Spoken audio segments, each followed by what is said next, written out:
as one of the biggest Ohio State haters on this show, I am begrudging to announce that Ohio State, as a recording of this video, just won their 8th national championship yesterday.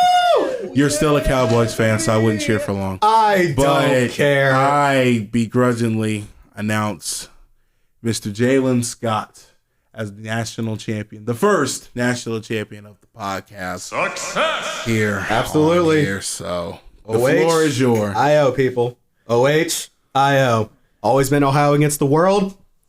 We shut that down.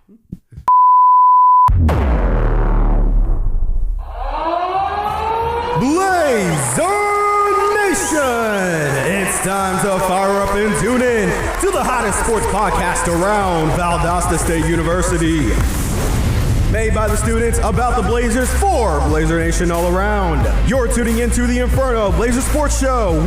And if you can't take the heat, what makes you think you can survive the Inferno?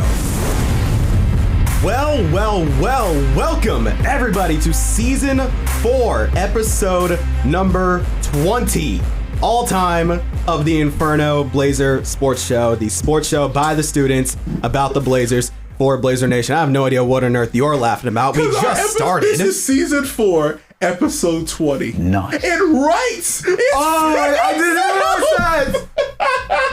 How did I not realize that? Oh my god. So yes, this is season 4, episode 1. I have not figured out the title for this, but we are recording as of January 21st, 2025, before snow and ice are going to pelt Valdosta for the next couple days. I mean, it'll already be over by the time this episode is out, but just in case you do not know who the voice is you're listening to right now, I am Jalen Scott, the, of course, one and only Ohio State fan on the podcast, on the panel, and you can imagine to rub this in for a while, y'all. I got the entire off season to go in on this, but sitting across from me, because we don't have much time, we got a lot of things to get to today. Sitting across from me, of course, the enforcer, Chris Mercer, back again for his 4th season. Well, the final one, baby. It's Blazer good to be Sports back. Show. It's good to be back. But I would like to introduce the man to my right here on this, if you don't mind. It's great to be back. And first is a quick shout out. Shout out to my boy G, of course, in the seat that I am sitting in as well, former host of the show. And Jack and as well. also Jack as well. Much love to him. Finally got a chance to see him come down this past winter. Yep. And of course, Kyle Hawthorne, brother, camera 3. And also, congratulations on the engagement, my Absolutely, brother. Much Congratulations love. to you, man. Love y'all, man, forever, man. Can't wait to see y'all, man. Please, I beg of y'all, whenever that wedding is, please don't make it during football season. Like, please. I promise you, I'm gonna be just, looking at my phone like, oh man, let's go. I'm sorry. But Yep. it's I have the pleasure of introducing brother here on my right, good friend. He has probably the coldest nickname that he doesn't go by of all time. WD-40 in the cut. My boy. I didn't even know Drake, that. Man. What's going on, brother? Yeah, man. He's Kawhi Leonard, man. So, you know, when he's, obviously when he's not hurt. But, Exactly. And of course, I have the pleasure of introducing the man to my left here, someone who I've known for the last couple of years, played a lot of intramural sports with, talked a lot of sports with as well, college and professionals. My good friend here, Sawyer Baltimore. Welcome to the show, man. We finally got you on. Just took us long. And as I remember, you and I, we thought about planning some stuff for some extra Embers and stuff, but now we got you on the show full time. How's it feel to be on one of the only Valdosta State podcast shows about sports? Feels pretty good. I love college sports. I especially love VSU sports. I bleed red and black, whether it's VSU, Georgia, Falcons, anything. So he filled in Jack's spot as the insufferable Georgia fan. Oh, yeah. They're going through it right now. Oh, it's all right, though. Mike Bobo finally left, so we're good. That's all I wanted. But anyways, that is our panel for this semester. Of course, me, Jalen, Chris, Wyndham, and Sawyer. We're here with you all for the entirety of the spring 2025 semester, going on to what we've got going for sports and topics today. We're going to talk about the state of the football team post the Division II National Championship against the boys from Michigan Fair State, along with women's and men's basketball going over their season so far up to this point. Men's tennis off to a great start so far. They haven't played any matches yet, but already off to a great start. Baseball and softball, we're going to cover them real quick, and just a little side thing about rugby at the very end. We hope you stick around for all that, but for now, this is the Inferno Blazer Sports Show by the students about the Blazers for Blazer Nation.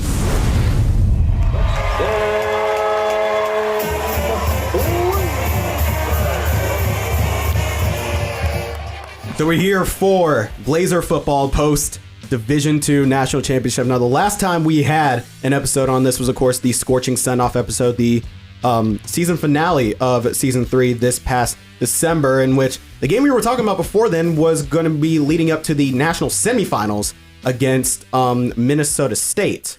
Well, I think it was before, or maybe it was the third Virginia. round. Yeah, it was the semifinal was Minnesota State. Yeah, because I think then we were talking. Yeah, because then we were talking about like potential opponents. So yes, that episode was the third round. I believe that was around like the third round. Yeah, that's the quarterfinal. Yeah, that was the quarterfinal, and then of course Valdosta State would go on take on Minnesota State, who traveled quite well down to Valdosta. I just got to say they that came out well. Minnesota State Mankato, the Mavericks, they're the purple and gold, kind of taking some cues from the Vikings there. Traveled quite well to Valdosta State. It was a perfect day for football. Of course, Valdosta State won that game quite handily. It was a great game of football, and then out much to love to the fans that showed up, because that was also graduation day. Yes, that was graduation, for man. all of us. So that was an amazing atmosphere. And you got to walk. You were on the field. Yeah. You were on the field for that game, doing your media stuff, and then just a couple hours later, you were walking across that stage. Yeah, and I think I just ran into president of the university, Dr. Richard Carvajal. He came in, and I was like right next to him, and they were talking about, well, we might have to push it back, due to the end of the game and all that fun stuff. So I just asked, because as my parents have once said, I've never been introduced to a stranger. So they were like, I asked him a quick question. Is graduation still going on at the same time? He was like, oh, quite yes. What? And we're gonna keep things going. And then when I see him across the stage, and he's just like, I didn't know why he did that.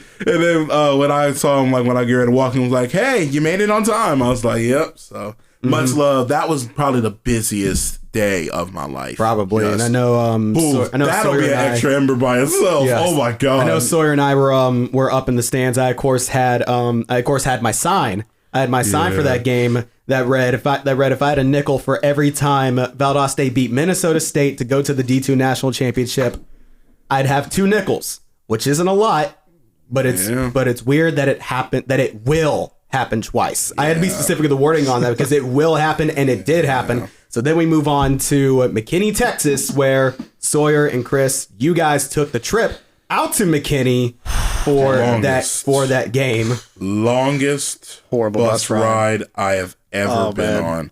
Like, I think we can both say this. Yeah. Much love to all of the people that were on that bus, because from everyone's personality to how everyone just interacted with each other, and how it was awesome. Like, I couldn't have asked for a better experience. For the folks that made it to the fan fest, to the folks that made it to the game itself, it was awesome. Shame about the game, though. As you know, unfortunately, it was falling 49-14. I believe that's how it was. I know Grayson Malasevich, I believe he had one of the only touchdowns. Yeah, and I think the game. Tyler Giro had the other. Just going over it briefly. It is gut wrenching to have the season end that way. I must say, to all the players that I've had an opportunity to meet just in this last year, thank y'all for giving me some good quotes and things like that. But man, just y'all worked y'all behinds off, and do not hang your heads low, because this was a phenomenal year. This is one of the best Blazer football years we've had in the last little bit. Just a phenomenal year, and to get to 13-0, pushing an undefeated year, and to come up short like that. What do you mean by that? It sucks. There were, obviously the key points into the game. This has been well documented, but at the end of the day, it was a phenomenal year. It set such a precedent. It's one of the highest scoring offenses I've ever seen. I wish that was the biggest headline from this particular game. And I wish it was, but as we go into what happened after the game, we found out that head coach Tremaine Jackson during the press conference announced that he would be leaving Valdosta State to, quote, take another opportunity, and that would turn into what we now know to be Prairie View A&M in his home state of Texas. So in many to get my opinion out the way of this, I have no issue with him going, and for him to have a 30-9 record in his time at Valdosta State, that's damn good. Because at the end of the day, 3 years here, only you lost under single-digit games. That's insane. Yeah. So much love to what Jackson has done as well. He's also bringing in assistant coach Trent Early as well. And it was announced yesterday, which makes this great timing, that they are promoting offensive coordinator Graham Craig to be the new head coach here. He was, of course, the backup for when Dallas State won the national title in 2012. So, and he had spent last year was his first year as the offensive coordinator here. In 2023, he came back to Valdosta as the quarterbacks coach, if I'm not mistaken, as well. And we saw how much of progression we saw in Sammy Edwards in his first two seasons as a starter. And so I got to ask you, man, what did you because I was sitting in the press box and, so you were pretty much just, right on the field level. So if you could talk about how, this game, what the atmosphere was like, and what do you think really went wrong in this game? Well, the atmosphere in the stands was honestly amazing despite the scoreline. We never really lost the energy in the crowd. Every time something big happened for us, every time something went our way, there was still a really loud crowd reaction. We were still there to cheer on our guys despite the score, which I was very happy with our crowd with. We didn't quit on them, so that was great. Yeah. And I know the players appreciated that too. In terms of what went wrong on the field, we fell for a lot of their eye candy. All of those motions they did before pre-snap, we would shift around a lot. They would take advantage of it. They'd go right back away from where we shifted from. And those read options, those little speed options that they were doing, it was hard to stop. But it's hard to stop an athlete like Trinidad Chambliss. Man, he has 26 rushing touchdowns going into that game, he was Ferris State's backup heading into the season. Then their starting guy went down, and then he balled. Yeah, and what I was hearing from I cannot remember your name, sir, but he was the student reporter for their newspaper out in Ferris. And he was just telling me, they just rallied around him. And there's just it was just the definition of next man up. And it's just they really just, learned to play their game. And I think their only loss on the year for Ferris, because they were 13-1 going into this game. I believe so. They took on Pittsburgh State. Yeah, week 0. Week 0. In week 0. And they were just they just rallied. And they knew how to play, their game, and they just pretty much wrecked everyone afterwards. So much love to them. I think the big key points in that game was probably midway through the second quarter, we're down 21-7, if I'm not mistaken. Yep. BSU gets a stop on third down, probably midway through the game. We're all right, offense can score here because I think we won the toss, or excuse me, Ferris won the toss, and they were going to they deferred to the second half. So we got a chance to at least cut it to a score down. We're down 21-7. We can cut it to 14-7 before going into half. We may have a chance and get to stop on third. Now it's fourth down. We get a penalty on fourth that gives us an automatic first. That hurts. Then on third down, looks like we make another stop, probably 3 plays later, and then a flag for a face mask. Yeah. And that continues the drive there in that second, and then they go down the field and score, and they go up 28-7, and they got the ball to start the second half to go up 35-7. And at that point, it was that's all she wrote. Both penalties were legitimate too. I was watching the game. Because by this point I was already back home. I was already back home in Marietta because my birthday was literally the day before. It was the day before the national championship. Happy 21st, belated, man. Yes, sir. Thank you, man. So I was watching that game. from home, and both penalties. The face mask one I thought was questionable at first when it was thrown, but then I watched the replay. Yeah. And it was clear as day. That and the punt penalty. Was it a roughing the kicker? I believe it was roughing the kicker. Yeah, because that's the only way you were going to get a first. And that was the only thing that extended the drive, and that's when I noticed. That's when I saw they just shot themselves in the foot. Yeah, and I mean, at the end of the day, those are the things that hurt. And also for VSU, what the things that we talked about all year, they didn't turn over the ball much, and then the defense got after Sammy in that game. And, and when the strip sack that led to the score, and then that was just more salt in the wound. And for this year's, because I know we got to wrap some things. Yeah, it's 13-1, an incredibly sour note. And I don't care what it looks like. Yeah, I know we lost in the national title game. My cap goes to all of those players. Absolutely. 13-1, averaged over. They were top 8 in the country in scoring. 40.1 points per game. Insane. And for an offensive coordinator in his first year. Yeah, first year. I know he had spent time as the offensive coordinator under David Dean in West Georgia, and he was also the offense. He was a senior offensive analyst and quarterbacks coach at Memphis. Yeah, Memphis. Yes. Yeah, so Memphis. He is a guru, and he got the most out of that offense. And we're seeing like a lot of the players that were on this squad either going into the NFL draft, like a Larry Elder, or guys that are using some eligibility to go up to the Division I level, like Will Flowers going to Appalachian State. That is phenomenal. Or someone like Rodney Bullard going to Michigan State. The Michigan State, yeah. I hope he balls. I hope they both ball out. And seeing Larry Elder, who was just the defensive captain of this team, and you see how much this game meant to him in the press game. Yeah, he declared for the draft along with one of West Alabama's defensive ends as well. Yeah. I can't remember his name, but one of West Alabama's defensive ends declared for the draft. I think honestly, this year is one of the heaviest years I've seen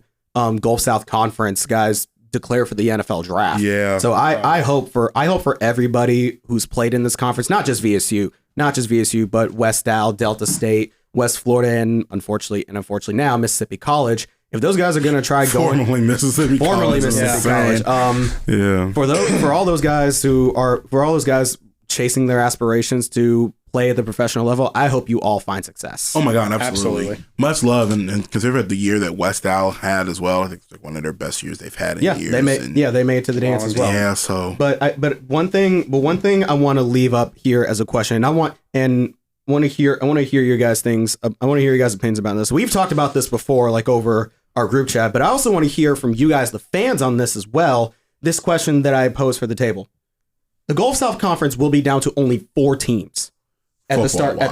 Football wise, at the start of the 2025-2026 season, it will be Valdosta State, West Alabama, West Florida, Delta State, and why this is Mississippi College is liquidating their football program. So we will no longer have the chalk toss. Yeah, no longer of our punching bag. It will just be these 4 teams. Should Valdosta State consider a football only conference move or merger with either the Southern Intercollegiate Athletic Conference with the likes of Miles doesn't play in that conference. Albany State, Savannah State. Miles is the SIAC. No, Miles is the SEC or one of the two. Miles is SIAC. They were the SIAC champs. Or the SEC, the Southern Athletic Conference. So I know you have had. You're more leaning on the side of the SAC. Yes. Where's that coming from? The level of competition is higher in the SAC than it is in the SIAC. The SAC, you look at who they had in the SAC this year. You got Wingate, who made the playoffs. You have Lenore Ryan, who made the playoffs and knocked off West Alabama round 1. And they knocked us off. And then you have Carson Newman, who was in a highly competitive defensive game, took Miles all the way to the very end, gave them all they wanted. And then you look at other teams that are in that conference that didn't make the playoffs but are really good. Yeah, Barton, Mars Hill's even a pretty decent team. Gave Delta State a pretty good game to start off with. Delta State eventually ran off with that one. Carson Newman in the SAC? Yeah, that's what I said. They gave Miles one heck of a game. Yeah.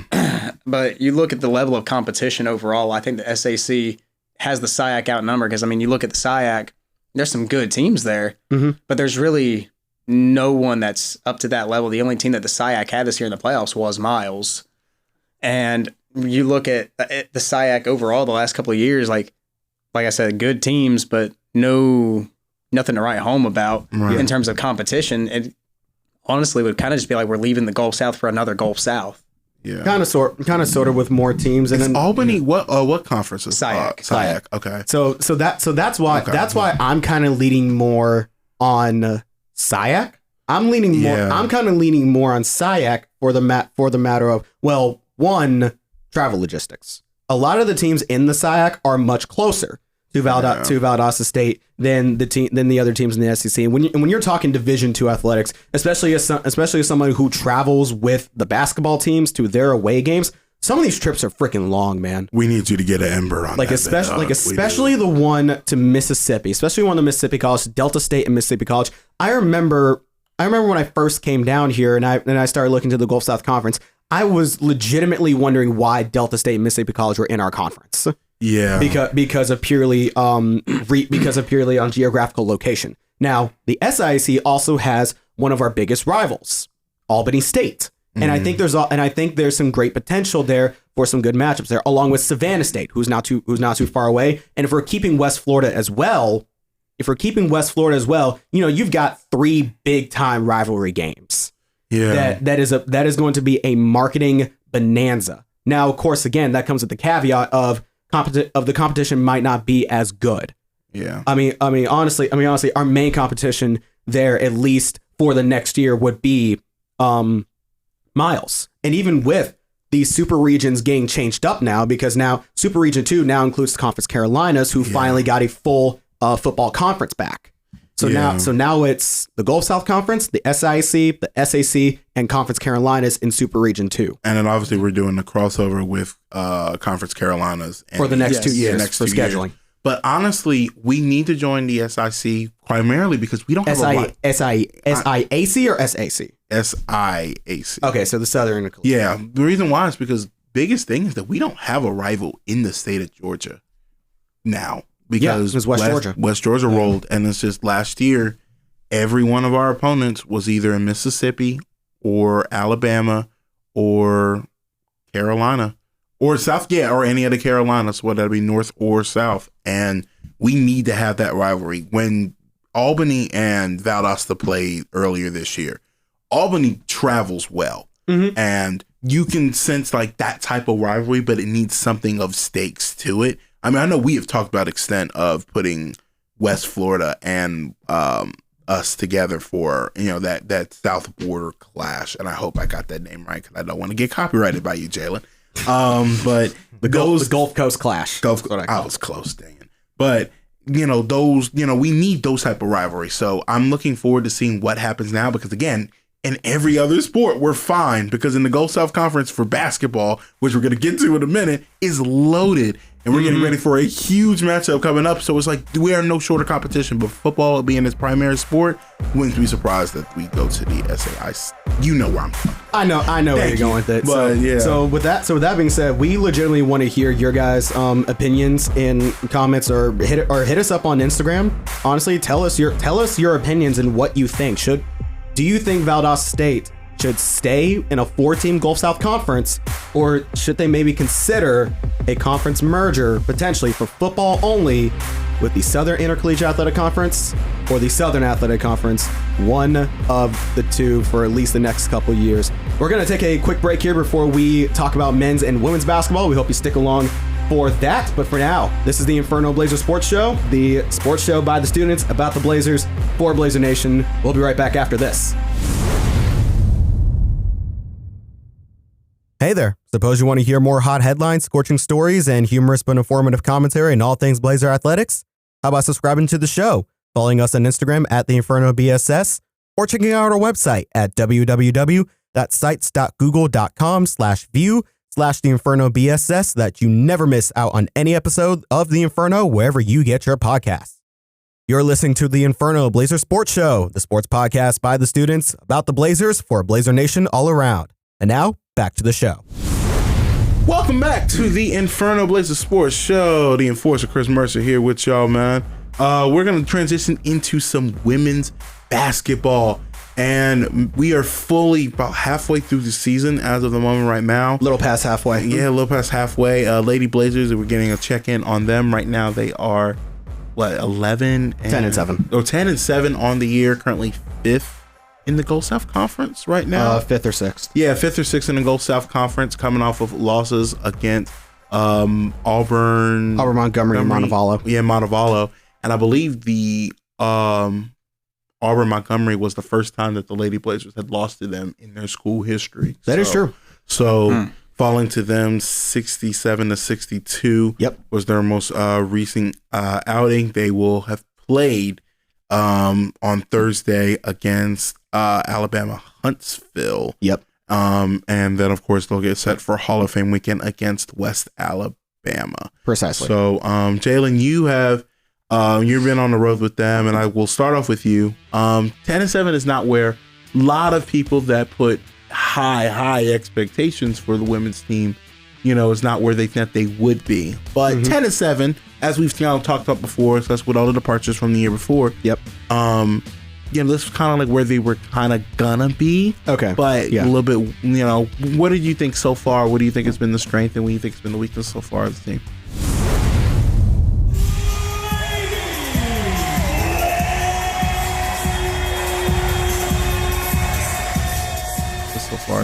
Well, let me start with this. I wrote this in my notes as I was doing research because again, you mentioned the incredibly high standards of what last year set and what that precedent was for this year, and I think it's a little ridiculous. I think it's a little ridiculous to set the bar that high for a team that went through as much turnover as it did. Now let me say this to preface as well. We of course know Coach D, Andrew Shermer. Yeah. She's up at University of Tennessee, Chattanooga. She's doing some great stuff up there with Taylor Searcy and Khalifa Ford, former VSU Blazers, Lady Blazers. Much love to them. But one thing I want to note here, Coach Shermer's first season with VSU back in 2019-2020, they were 18-11 overall, 10-10 in conference, made the GSC tournament as the number 8 seed and lost to eventual GSC champion Union University.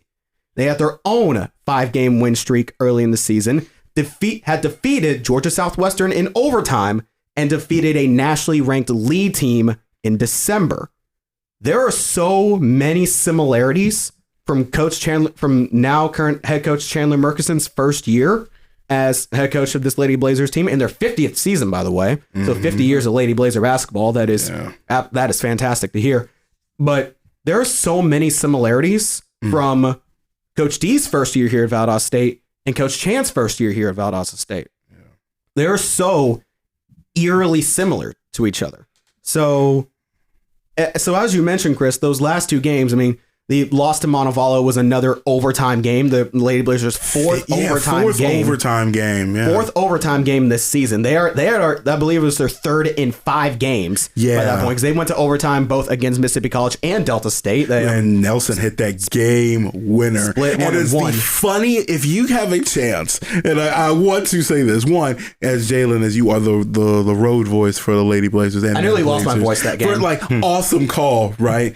But also, because I was doing research for this game, I have the television, the broadcast for Flow, and it's the woman from Delta. And if you remember from one of our episodes for when we talked about football and how much she is a homer, Jesus Christ, does she give the greatest call I have ever heard for a basketball game ever? And please, I will send you the clip and please play it. But this is exactly how it goes.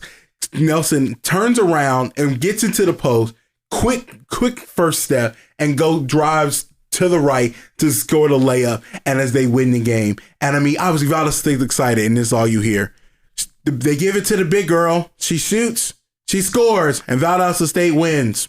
We'll be right back right after this. I'm just like, what the like, hold My God, I am like, she just lost the parlay of all parlays. Like, damn, did your cat die? Like, Jesus, I lost it. But also, like, that was, I think, the biggest thing.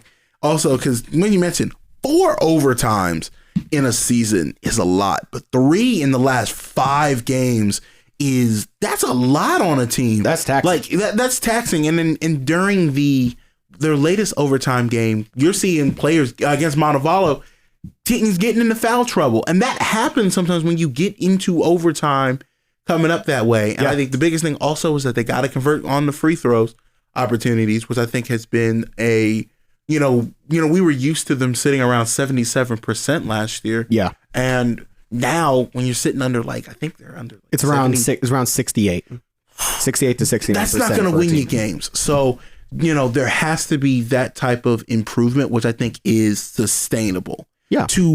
But also to your point, there's no way you can expect a team that went 30-3 with at least, there's only 4 players left from last year's team. Those are Justice, Ignacio, Waylon, and Stoddard. Like, that is a lot of, and the head coach rolled as well. And assistant coach. Right, and assistant coach. So, like, again, that is starting from ground zero again. The fact that they're still hanging around, they have a favorable schedule coming down the stretch where they can absolutely sneak in as probably a 5 or the 4 seed. Yeah. And, it takes time. And I think the biggest thing is that they have to control what they can control. And, I think the biggest thing is that I want to give them credit as well. Kirsten Nelson has been amazing so far. He's for been BSU. Fantastic in the paint. And also Ari Hicks has been awesome as well. Like, I love her game. Like, she has probably one of the coolest layup packages I've seen in a minute. And even for a times that Ari, like, I know against Montevallo, she started off cold in that game, but warmed up, and it happens. I mean, she warmed up as the game went along, and of course you bring in actually want to give a quick shout out to Courtney Stoddard. She was on the struggle bus for the first part of this season, but has picked it up as of recent, getting a good deal of points in the minutes she's playing. So coming into her own nicely as a solid 3/4 piece. But here's my take on this season that I have so far. And this is something that we also talked about as well, being another major difference from last year to this year. I mean, of course, last year we had a sharpshooter. Her name was Emma Martin. So this year our main sharpshooters have been Jillian Shank and Mary McMorris. Yeah. And if you just take a glance over at the stats, so you actually have those pulled up. How is VSU on 3-point shooting this season? 3-point shooting, we are currently shooting 310. Currently shooting 310. I remember at one point 31% is that's good. Like, that's really good. At one point I believe we were shooting 28% on the season. Yeah, we are. We're 91 of 294 total. Yeah. So let me say this to people who say that this team can't win without knocking down 3-pointers. I want to say this. I think they very well can win without having to knock down threes all the time. You don't necessarily need 3-pointers to win. Now, in this era of basketball, it is going to help you. It absolutely helps you to make long distance threes. And the Lady Blazers have shown multiple times throughout the season, they can shoot under 25% as a team from beyond the arc and win games. Yeah. And another thing I want to mention as well, every Lady Blazer loss this season, with the exception of Alabama Huntsville, just by 20, every other loss the Lady Blazers have taken this season were by under 10 points. Yeah. Even against nationally ranked Union, they only lost by 9. Yeah. And in these last 2 games, they only lost by 5. Yeah, man, give them some time. They will be just fine. I promise that. Like, they're going to be good. And I'm pretty sure this is stuff that Coach Chan has probably already beaten over the head numerous times. In post game interviews that I've done with her as well. But I think at this point, and this is my opinion here, I'm not going to regurgitate words. From how I see things, again, like you said, Chris, you got to give it time. I think you got to give it time. And with these remaining games on the schedule. At this point, this team can drive the bus wherever they want to. And they're coming up to this final stretch where you got to look this team in the eyes. You got to find out who you can trust to make their mark and impact on the game that helps the team. We're not looking. Obviously, you're not looking for complete individual performances as well. You're looking for stuff that's going to help drive the team for a win, whether it's a rebound, an assist, taking a shot instead of dishing out that last pass, something.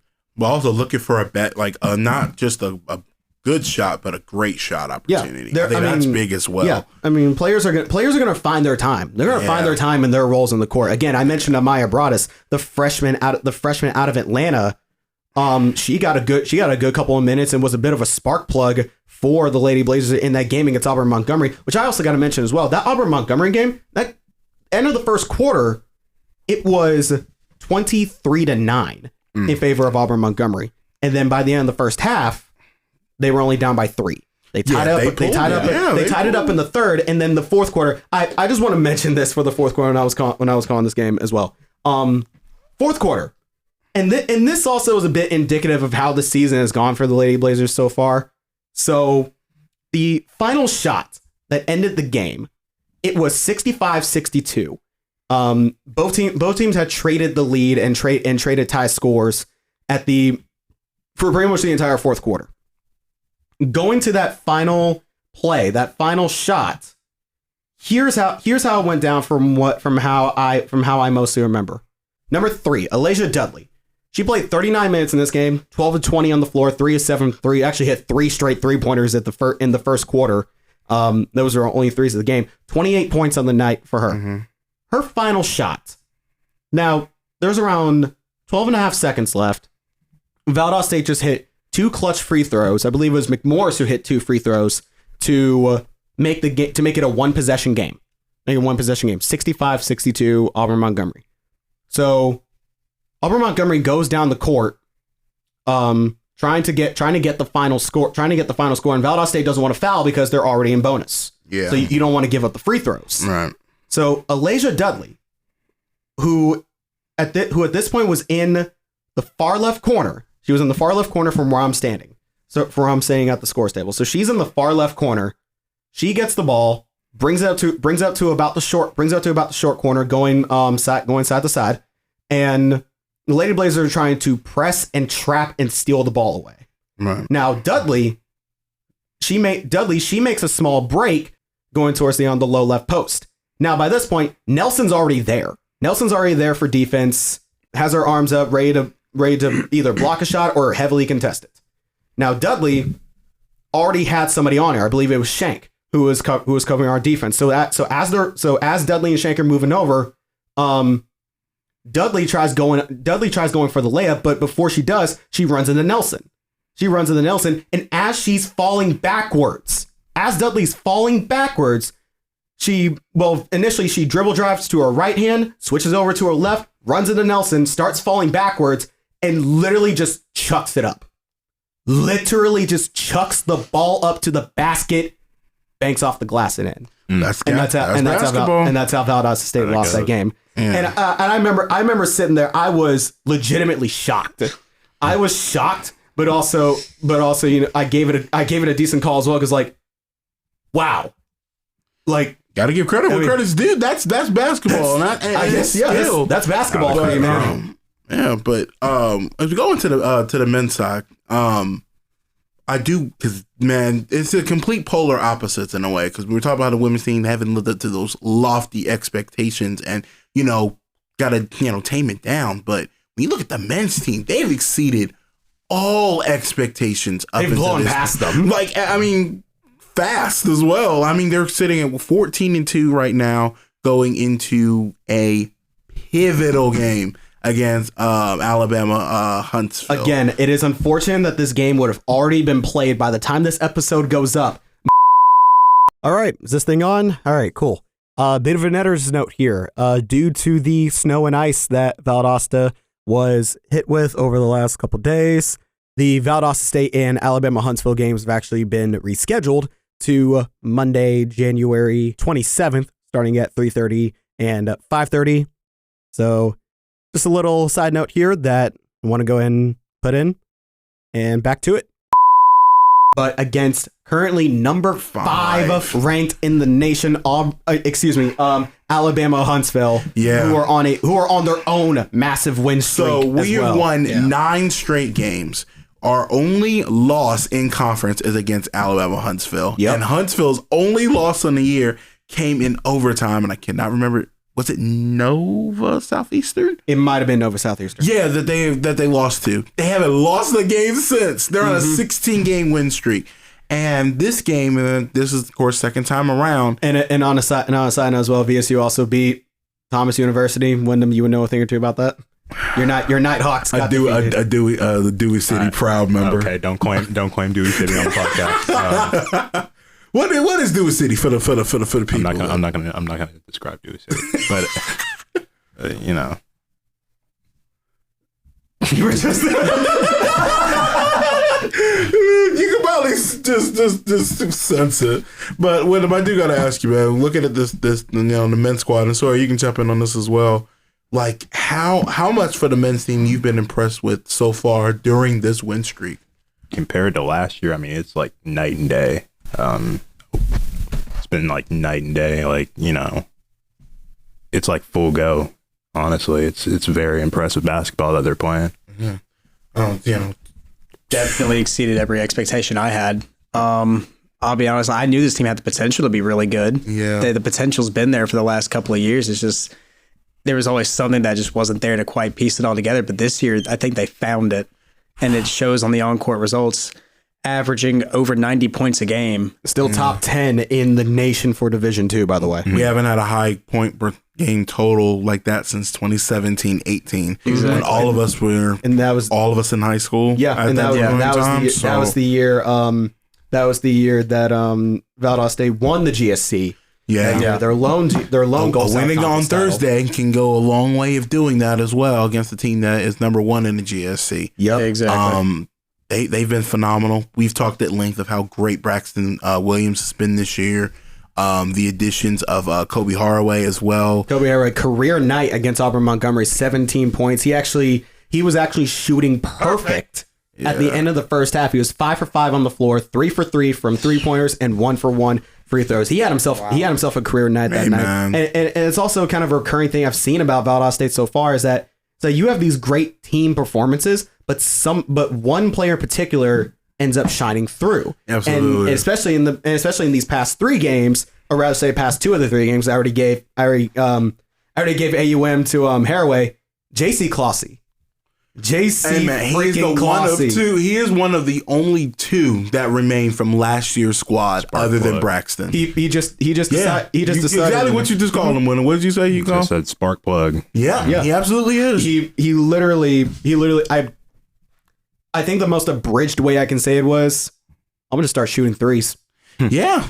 And he has such a confidence about him when he's shooting. They got shooters now. He just knocks down long distance shots like it's nothing. But Carlos Hart has been awesome as well. Carlos Hart's been awesome. And I also want to give my props to MJ Jones as well, running the one position. Now, points don't exactly mean everything when you're putting up 7 steals, 5 rebounds, and 8 assists. Yeah, you're in somebody's lineup. Exactly, that's a crazy stat. Yeah, and only 2 points. So I mean, and that's something that Coach Helfer also talked about in the post game. He was extremely proud of MJ as well for that kind of stat line. I mean, those are kinds of players you want on your team. Guys that scoring isn't everything. Yeah, they just do everything else. They get rebounds, they get steals.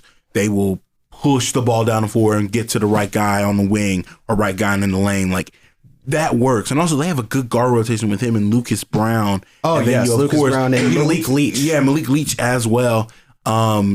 Just this team has exceeded every expectation we can place on them. And going into this game against Alabama Huntsville and West Alabama, this is pivotal. Yeah. Like, this is. And we'll have other opportunities to play against other squads, but we only get one we only get 2 chances to go play the number 1 team in the conference. Absolutely. And we've already fell to them once. And I think that there is a strong possibility that maybe the tides will turn. And I think I would just hate the fact, because obviously we're getting ready to get hit with a snowstorm, so we don't know. Yes. Please let this game happen, because this is huge. If Valdosta State can eke out a win against the number 5 team in the country, that puts everyone on notice and says, oh, you know, they're not just known for football down this way. They got some dogs down here. Exactly. And, you know, currently on this 9-game, you know, win streak, you know, they have done it every single way. Free throws have improved, which is something that we talked about at length last year. Yes. And instead of running, you know, the 2-3 zones, they've run the full court press, and you just see the, you know, platoon swaps and complete substitutions after like 5 minutes, and keeps that rotation going. Sub in, clock out. It's like an assembly line, and it's just it's beautiful basketball to watch. And another thing as well that I've heard a lot from Coach Helfer as well. Both just talking to him normally on the bus and on the post game interviews of how he goes about things, how he talks about this team. I remember for one shoot around, he challenged the team to make an impact, to do something. It doesn't, that scoring doesn't always matter. That if you're contributing somewhere else on the court, whether it's getting that crucial rebound, or again, we talk about MJ Jones, 7 steals, 5 rebounds, 8 assists as a point guard, only insane. 2 points. I want people to understand how insane that is to get 7 steals. And of course, we haven't talked about other guys like Peter McKee, like Ethan Pyers, who had himself a decent outing against Auburn Montgomery of 7.7 points as well. He had a 3-pointer in that game. You know, likes of LD Chicano, Tony Green Jr., Drew Mills. Everybody. Baltimore. Everybody plays a role. Everybody plays a role on this team, and they do it exceptionally well. They go out there. They run their 3-4 minute shift. They're back on the bench, recover. Next group goes in. Yeah. Next group comes out. And it was what Kelfer said after the Thomasville game, and said that, you know, or Thomas University. Thank you. It was a completely different 5, because instead of it was like MJ Jones at the time. It's MJ Jones, Colossi, Jones, Hart. Like Hart, Williams, and then Mills. And instead it was like Peter McKee got the start. It was Leach, Brown Jr., Pyers. And LD Chicano. And LD. And recent subscriber of the pod. Appreciate you, dog. Appreciate you, LD. He's like, nothing should be able to drop off. We expect the same type of, you know, production, and that matters when it comes down to the stretch of the year, where you can depend on that second unit to go and get you buckets, and it shouldn't be a complete drop off. I don't think it's even like a first unit, second unit thing. I don't think it's so. Honestly, it kind of works kind of like how, like, you know when you work. When you work where your regular 9 to 5, and you work in shifts, and anybody that knows and worked in fast food before and how it works in shift, and I don't want to go back to that life. Much love to them, but just not for me. First shift comes in, they set the standard, they set the tempo, and you keep and when they come out, it comes right back in, and we keep things moving in harmony. And then when it's time for you to clock out, go back in and for the first unit, and they are doing that exceptionally well. I mean, these aren't just, they're eking by wins. They're winning these games by double digits in pretty much all of these games. And this man, Alabama Huntsville, I am so looking forward to this game, because I honestly think that there's a good chance now that this is at home, and pack out the Plex, y'all, for this game. And the atmosphere of the complex is going to play a big factor into that. And of course, West Al being part of Hall of Fame weekend as well. Absolutely. Just excited to see them going. So for the men's team's got to keep the fire going. For the women's team, I got for the women's team, I'm hanging in for them. Yeah, man. Hang on for them, man. Because trust me when I say this, and I've said this about other teams before. I've said this about soccer, and I've said this about softball. Mm-hmm. Give them time. Pressure makes diamonds. And the Lady Blazers, they will find their time. With more games remaining on the schedule, they'll find themselves in the Gulf South Conference tournament. Oh my God! Right. Absolutely. Both of these teams are at the moment. Absolutely. But let's go ahead and take a quick break. We'll get into some softball and baseball. This is the Inferno Blazers Sports Show. Hey, if you haven't heard, the Inferno's got a website. That's right, a new hub on the internet to catch up on all things about the show. Check out all of our previous episodes, social media links, platform links, host bios, and more on www.sites.google.com/view/The Inferno B.S.S. The Inferno, Valdosta State sports podcast by the students about the Blazers or Blazer Nation. And welcome back, everyone, to the Inferno Blazer Sports Show, Season 4, Episode 1, the season premiere for the spring 2025 semester. We ran into a couple roadblocks, one of which being that I had class at 2 o'clock, so we had to stop recording for a while so I could go to class and then come back, so we can get the last couple sports out of the way. So for right now, it is just me and Sawyer here to get us through the remainder of the show, unless Chris and Wyndham's here. He's just at the cage right now because that's where he now works in the mass media department. Chris, I don't know if he's on his way back, if he's going to make it, because I remember he had a class at 3:30. But for now, for the third time in program history, Valdosta State is the national champions. We're going to swing things in action here with tennis. And Sawyer, I know this is something that you've been kind of chomping at the bit for, to talk about tennis, especially with the, our national championship winning tennis team coming back to VSU number 1 in the ITA polls for the spring rankings. Man, what do you got to say about that? That's huge. Well, of course, huge shout out to our tennis team, defending national champions. Did it in, honestly, what was kind of a dream run, if you will, having to survive 2 marathon matches at the end of last season against St. Leo in the semifinals and Flagler in the finals, a revenge game from the ITA indoor championships from the beginning of the season. But they are back, number 1, the top of a pretty stacked top 5. Number 2, Flagler. They're going to be strong as ever again. 3, St. Leo, 4, Berry, and 5, Columbus State. And of course, Gulf South Conference foe, West Florida, coming in at number 6. But not only are we ranked number 1 in the team standings, we have 3 individual Blazers ranked in the top 25 for the singles rankings. In the singles ranking. Number 1, Takeshi Tako. Oh, yes. Your reigning, defending ITA Cup champion, won it back in November. Let's go. Not November, October, sorry. Number 3, Baruch Skirkir.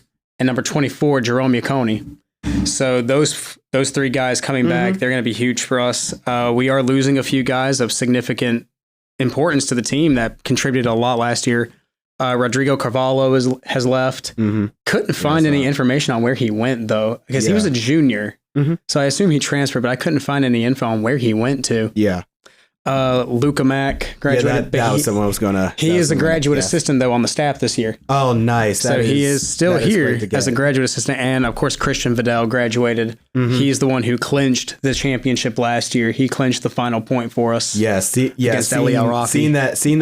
Seeing that jubilation, that excitement on his face when he won that last point, and the team running up, surrounding him as well. And again, something that was also really cool. If you guys did not know, if you didn't watch our Kicking It with Caton episode that we did this past fall, it was actually our now current BSU athletic director Troy Caton, who was on the tennis committee, who gave Valdosta State the trophy. Wow. After the game. So kind of a serendipitous moment for Mr. Caton to award VSU the trophy, and now he's here with us as our athletic director. So, talk about full circle. Absolutely, that's also that we also don't want to leave out our women's tennis team as well. They had in their own right a great season as well. They also got some top 10, or excuse me, some top votes as well in their ITA poll, I believe. Just according to what I'm reading here, of course, Barry University leads the poll. They were my Barry University last year for the women's tennis side and the men's tennis side. Honestly, both their tennis teams are strong as ever. Nova Southeastern, Lynn, Embry-Riddle, and Midwestern State on the top 5 on the women's ITA side. North Georgia sits at 6, and Flagler, another school we seem to always run across, along with Wingate, Columbus State, and Auburn Montgomery. And Auburn Montgomery have common GSC foe at number 10, West Alabama at 12, St. Leo at 15, Mississippi College at 19, Tampa at Wow. 20th. So South region really representing there. especially in tennis, who would have ever thought the Southeast, that NCAA collegiate tennis runs through the Southeast? I would never have guessed that, honestly. Particularly states in the Gulf Coast and Florida, man. Because again, go back and count all those teams that I just mentioned that are from Georgia and Florida, Exactly. more specifically. And again, VSU, Florida Southern, and West Florida all receiving votes on the women's side as well. And actually, going back here to the men's side. Going back here to the men's side, I believe VSU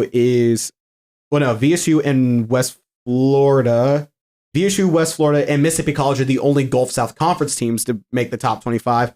Auburn, Montgomery, and Lee got votes. And again on the women's side, the only GSC teams were Auburn, Montgomery at 10th, West Alabama at 12th, Mississippi College at 19th, and then of course VSU, West Florida receive votes as well. I think honestly we could see a point in the season where all 5 GSC teams are in the top 25. I completely agree. This is a very strong tennis conference. It always is, year in, year out. And a very strong tennis South region as well. There's a lot of teams. There's a lot of strong teams there, and a lot of great talent from both sides, both the men's and women's side. Again, the couple of players you mentioned, Skierkier, Taco, just some great talent on both the men's and women's side. They actually have the first couple matches against a couple of familiar Gulf South Conference opponents starting on February 7th. Actually, as a matter of fact, if I'm reading this correctly, they are playing, this is 1, 2, 3, 4, 5, 6, 7, 8 straight matches at home at the VSU tennis courts just outside the complex,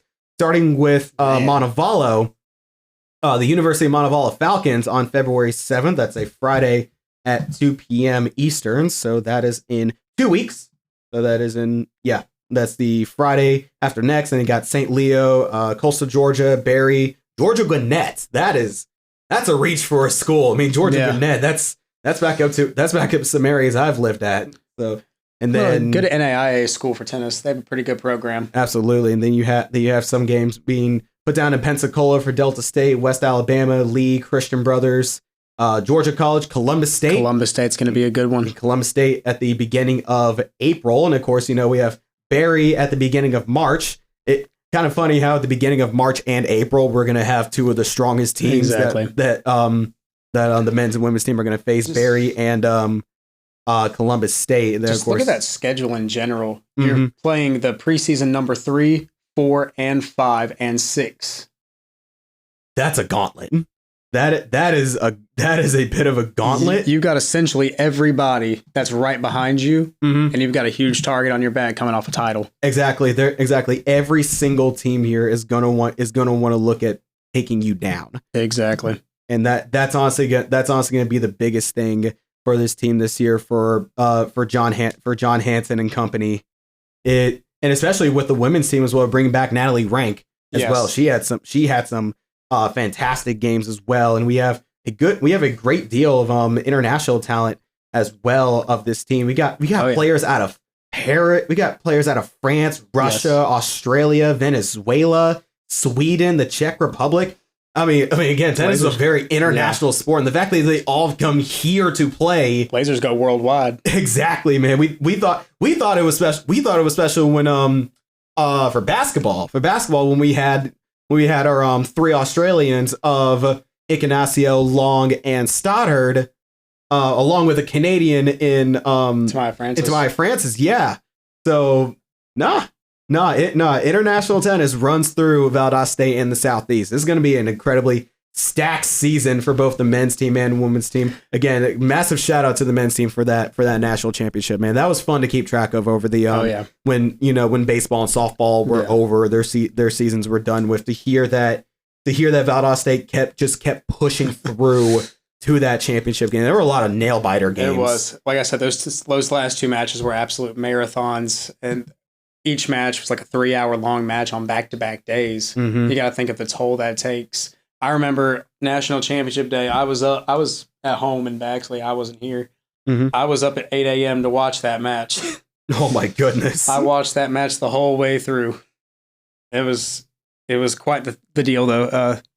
3rd overall championship. Yep, for Blazer men's tennis.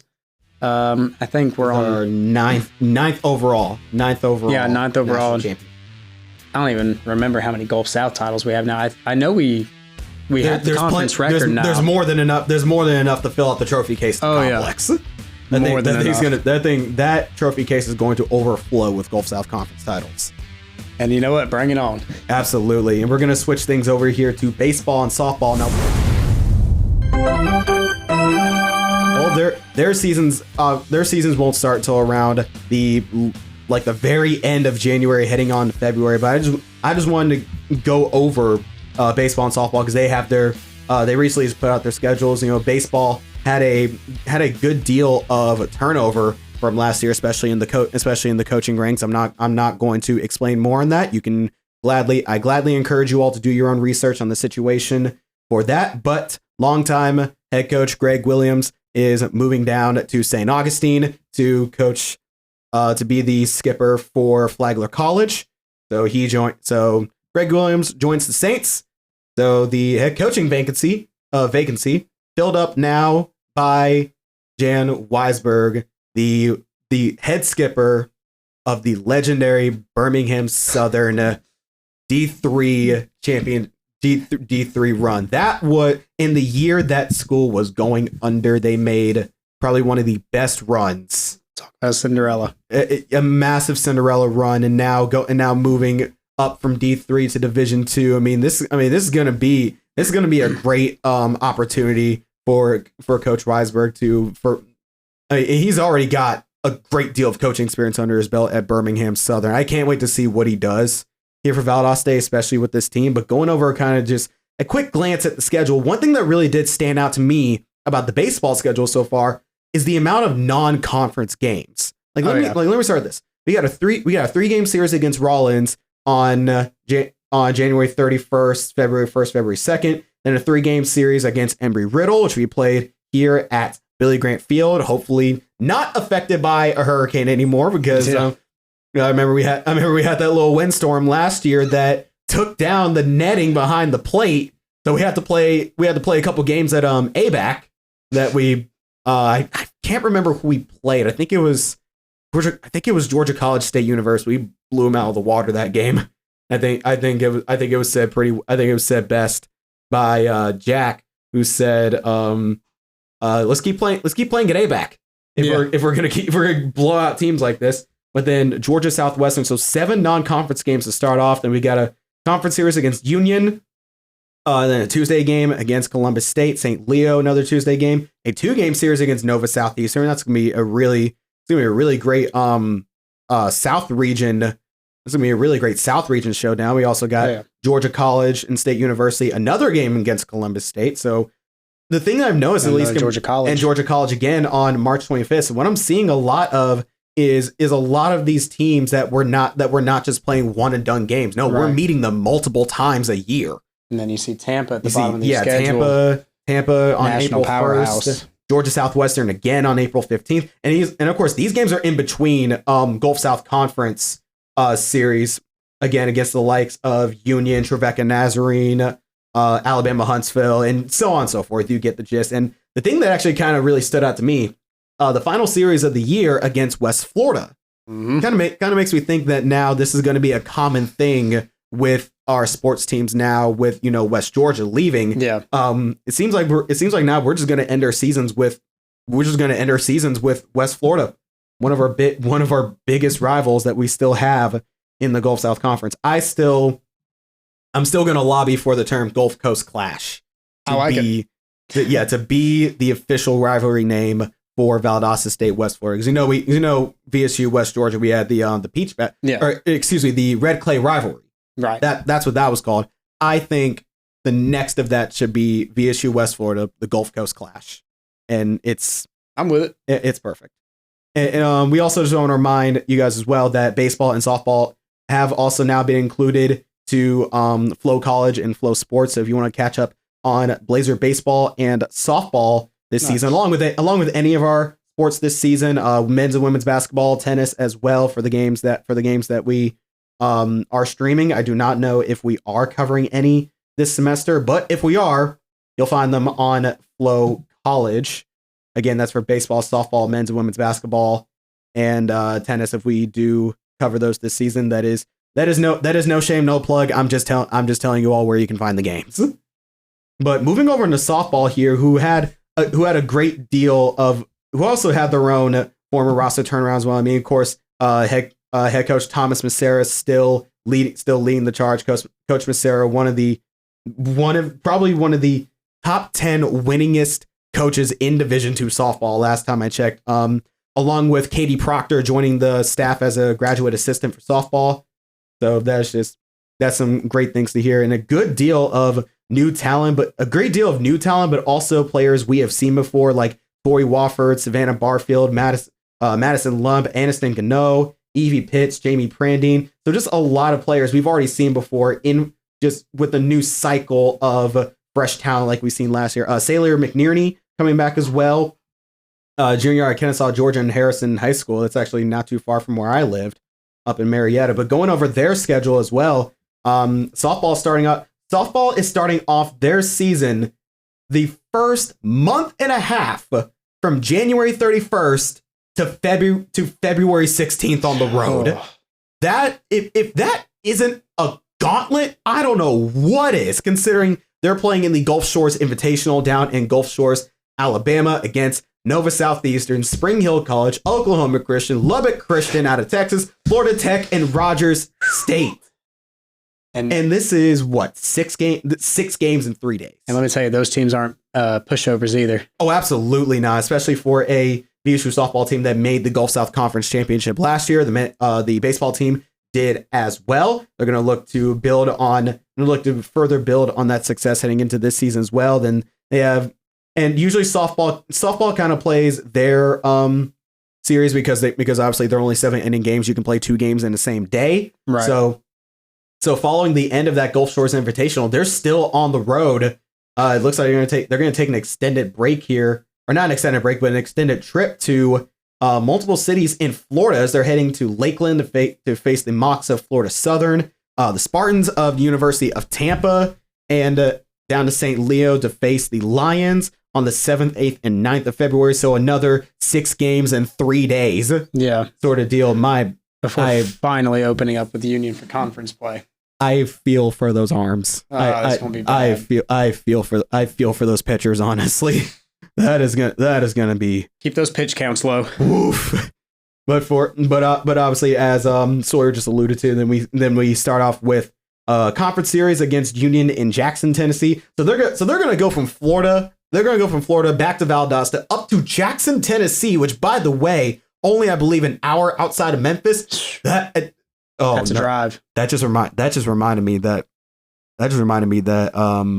for basketball we have not made that trip yet. Oh no, that's gonna suck. That's gonna be a fun one for you. That's gonna suck. Enjoy that. And then of course the season opener for the softball team against Trevecca Nazarene, the Trojans coming from the GMAC, now joining the Gulf South Conference at Steele's Diamond at Blazer Park on February 22nd. That's the home opener for the softball team. And then I believe from there, other than a 2-game series against Georgia Southwestern on March 25th and a 2-game series against Columbus State on April 2nd, which I also got to say, Georgia Southwestern and Columbus State coming down to play Valdosta. That's actually some pretty good out of conference competition that you can just slot in the middle of the season. And it's also kind of a good thing for the softball team as well, that they're getting all of their non-conference games out of the way first, compared to the baseball team who are kind of playing both their conference and out of conference games not simultaneously, obviously, but they're all intertwined with each other. Yeah, they're all intertwined with each other. Rather, for softball, they're front loading their season with their out of conference schedule, which you see traditionally a lot of teams do. They'll play all their out of conference teams to start. Like I remember volleyball. For volleyball, their first couple games, against Rollins, against Converse University, against Tampa, Florida Southern. Those are all front loaded at the beginning of the season. That you just had conference games the rest of it.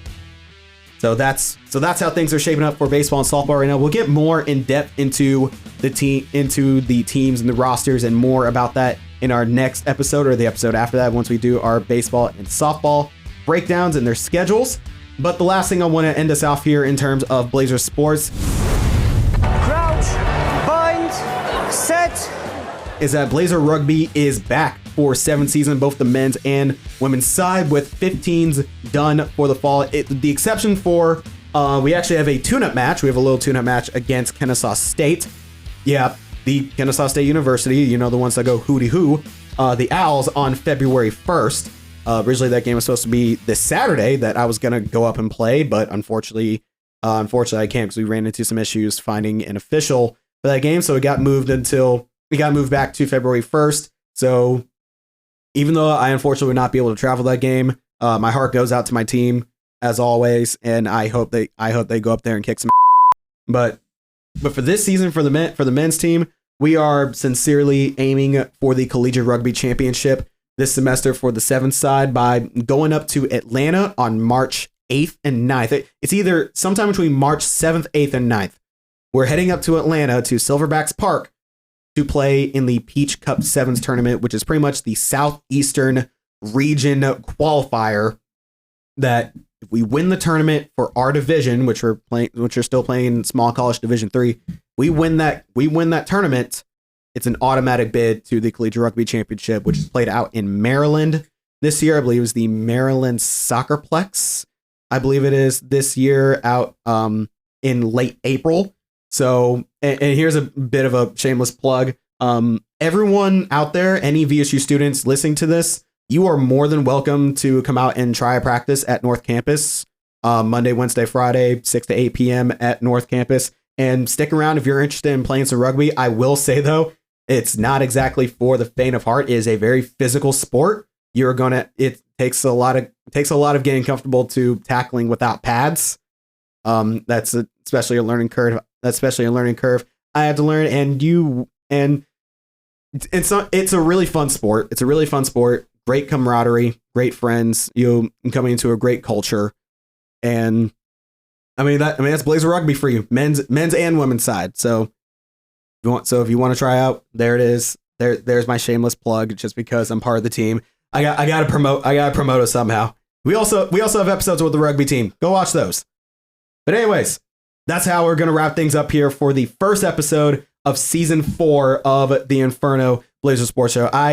We apologize that things are a little bit out of sorts right now with and there's a lot of things going on campus right now. First the network is down. A good majority of computers right now we are not able to use at the moment. I'm not going to get into specifics of those. Again, I encourage you all to do your own research as to what's going on. So if this episode does go up a little later, maybe later in the day on Friday, or maybe a day after, please have a little bit of grace, because things are not the way they are supposed to be right now, especially with Valdosta getting ready to be hit with some snow and ice, I never thought I would ever see being here in South Georgia. And I've only been here for 2.5 years, but we've already been hit with 2 hurricanes. Why not add some snow in the mix? But we appreciate all you guys listening and tuning in to today's episode. And just a reminder, we're going to post these episodes